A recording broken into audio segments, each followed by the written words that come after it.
पण अलीकडे लोकांना आपल्याकडे हो हो हो आम्ही आमच्या तिकडे तसंच झालं वगैरे. काय रस लोकांना. याच्या आधी मी इथे हे असं कुठेही फार बोललेलं नाहीये.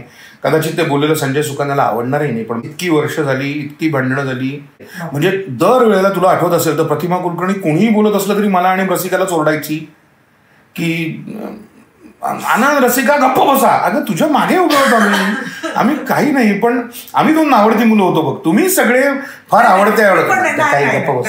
तर मी म्हणलं आता ह्याच्या पुढे असं. ती इतकी चिडून म्हणली आणि काय कुठे चाललायस तू.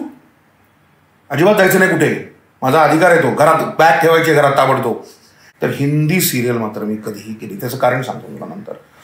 सुदैवाने आज अशी परिस्थिती आहे की मुंबईमधल्या कुठल्याही ठिकाणी मी भाड्याने घर घेऊन राहू शकतो, पण मी नाही राहणार.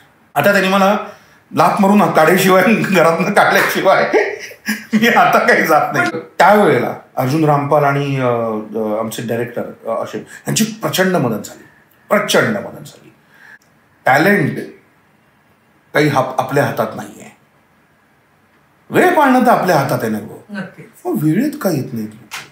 प्रोडक्शन सॉलिड आहे याचा हे म्हणजे काम सॉलिड आहे असं नाही होत. मला जेव्हा लोक म्हणतात ना तुम्ही त्या सेटवर एवढे जण होता, तुम्ही तर काय धमाल केली असेल. अरे नाही, मी काम करायला गेलो होतो. धमाल मी नंतर करीन त्यांच्याबरोबर.